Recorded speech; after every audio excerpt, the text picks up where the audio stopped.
ఇంతకుముందు ఆది శ్రీనివాస్ గారు ఇక్కడ మాట్లాడుతూ ఉన్నారు, ఏదో ముఖ్యమంత్రి అంటే చాలా గ్రేటు, ఏదంటే అది చేస్తాడు కేసీఆర్ గారు ముఖ్యమంత్రి పదవి. ఎస్, మాకు పదవులు ముఖ్యం కాదు, మా కేసీఆర్ గారికి తెలంగాణ తెచ్చిపెట్టిందే గొప్ప, పదవులు మాకు గొప్ప కాదు అని చెప్పి కూడా రేవంత్ రెడ్డి గారికి తెలియజేస్తా ఉన్నాను. ఎస్, తెలంగాణ తెచ్చిందే కేసీఆర్ గారికి కొండంత పేరు. అదే విధంగా కేసీఆర్ గారు ముఖ్యమంత్రి ఉన్నప్పుడు ఈ 10 సంవత్సరాలు ఏ విధంగా కేసీఆర్ గారు అద్భుతమైన అభివృద్ధి చేసిండో యావత్ ప్రపంచానికి చూపించిండు, దేశానికి కూడా కాదు ప్రపంచం మొత్తం తిరిగి చూసేలాగా ఇలా చేసిండని చెప్పి కూడా ఈ సందర్భంగా తెలియజేస్తా ఉన్నాను. ఇలా ఒక ముఖ్యమంత్రి స్థాయి ఉండి సిగ్గు లేకుండా శరం లేకుండా రేవంత్ రెడ్డి గారు ఇలా ఎదుటి ఒక ఎల్ఓపి లీడర్ని చావుని కోరుకుంటారా అండి ఎవరన్నా? నాకు అర్థం కాదు. ఎల్ఓపి లీడర్ చావు కోరుకుంటే ఎంత సిగ్గుచేటు. ఓ ముఖ్యమంత్రి స్థాయిలో ఉన్నాడు చావు గురించి మాట్లాడతాడా? నువ్వు చావాలని ఇంతకుముందు ఇంత 100 మంది ముఖ్యమంత్రులు ఉన్నారు, 100 మంది ఎల్ఓపి లీడర్ లేరు, కానీ ఎవరు కూడా ఒకరు చావాలని కోరుకోలేదే. ఇంత దరిద్రంగా ఉంటుందా అని చెప్పి నేను అడుగుతా ఉన్నాను. ఇలా ఈ తెలంగాణ రాష్ట్రంలోనే 3 లక్షల పిచ్చి కుక్కలు ఉంటాయి. ఆ పిచ్చి కుక్కలకు అధ్యక్షుడే రేవంత్ రెడ్డి అని చెప్పి ఈ సందర్భంగా మీకు తెలియజేస్తా ఉన్నాను. నువ్వు ఒక్క మాట అంటే మేము 100 మాటలు అంటాం రేవంత్ రెడ్డి గారు, తస్మాత్ జాగ్రత్త అని చెప్పి కూడా హెచ్చరిస్తా ఉన్నానని చెప్పి ఈ సందర్భంగా తెలియజేస్తా ఉన్నాను. మొరిగే కుక్కలు మొరుగుతూనే ఉంటాయి, మొరుగుతూనే ఉంటాయి.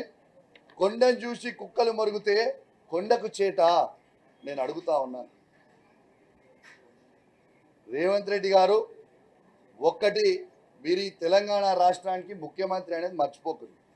ఇలా తెలంగాణ ప్రజలందరూ కూడా నువ్వు కేసీఆర్ గారు చావాలని నువ్వు కోరుకుంటున్నావు కావచ్చు, కానీ కేసీఆర్ గారు సచ్చే టైప్ కాదు బాబు, గుర్తుపెట్టుకో.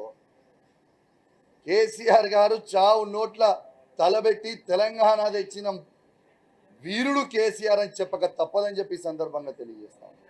తెలంగాణ ప్రజలారా ఒక్కసారి ఆలోచన చేయండి, ఇదే కేసీఆర్ గారు లేకపోయి ఉంటే మన తెలంగాణ వచ్చేదా?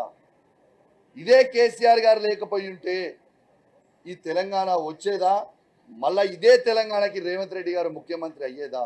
నీకు కూడా రాజకీయ భిక్ష పెట్టింది కేసీఆర్ అనేది విషయం నువ్వు మర్చిపోకు రేవంత్ రెడ్డి అని చెప్పి చెప్తా ఉన్నా. ఇలా ప్రజలు ఏ విధంగా ఉన్నారంటే, నువ్వు ఇచ్చిన 6 గ్యారంటీలు హామీలుతో ఏ విధంగా అయితే నువ్వు ప్రజలకు ఇచ్చినావు, ప్రజలని నమ్మించినావు, నిన్ను నమ్మి ప్రజలు ఓటేసినందుకు ఇలా ప్రజలు పెడుతున్న శాపనార్థులకు కుక్క సాగు వచ్చేది రేవంత్ రెడ్డి అని చెప్పి సందర్భంగా తెలియజేస్తా ఉన్నాను. గ్యారంటీగా చెప్తా ఉన్నాను, ఇది తెలంగాణ ప్రజలు పెట్టే శాపాలకి కుక్క సాగు వచ్చేది రేవంత్ రెడ్డి అని చెప్పి చెప్పక తప్పదని చెప్పి సందర్భంగా తెలియజేస్తా ఉన్నాను.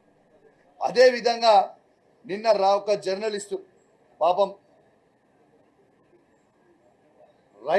రైతు బంధు రాలేదు అని ఆవేదనతోని, రైతు రుణమాఫీ కాలేదని ఆవేదనతోని, రైతు నీళ్లు వస్తలేవు నా పంట ఎండిపోతుందని ఆవేదనతోని ఒక రైతు ఒక జర్నలిస్ట్కి ఇంటర్వ్యూ ఇస్తే నువ్వు ఇంటర్వ్యూ తీసుకుంటావా అని ఆ జర్నలిస్ట్ని తీసుకుపోయి కేసులు పెట్టి, అక్రమ కేసులు పెట్టి, నాన్ బెయిలబుల్ కేసులు పెట్టి, ఇబ్బంది పెట్టి ఆ జర్నలిస్ట్ని తీసుకుపోయి జైల్లో పెట్టడం ఎంతవరకు కరెక్ట్ అని నేను అడుగుతాను. జర్నలిస్ట్ మిత్రులారా, మీ అందరు కూడా ఆలోచన చేయాలి. మీరు ఎవరిని ఇంటర్వ్యూ చేసినా, మీరు ఏం చూపించినా మిమ్మల్ని జైల్లో పెడతా అంటున్నాడు. ఇది డెమోక్రసీ అని చెప్పి నేను అడుగుతా ఉన్నాను.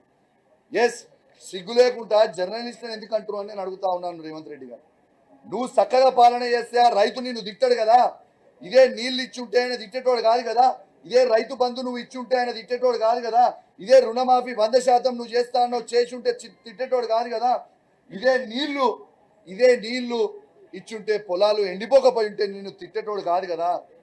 జైల్లో పెట్టాల్సింది జర్నలిస్ట్ అని కాదు, జైల్లో పెట్టాల్సింది ఈ నోటు దొంగ అయినా రేవంత్ రెడ్డిని జైల్లో పెట్టాలి తప్పితే పాపము ఆ పేద జర్నలిస్ట్ని కాదు అని చెప్పి కూడా ఈ సందర్భంగా తెలియజేస్తూ సెలవు తీసుకుంటా ఉన్నాను. జై తెలంగాణ, జై కేసీఆర్.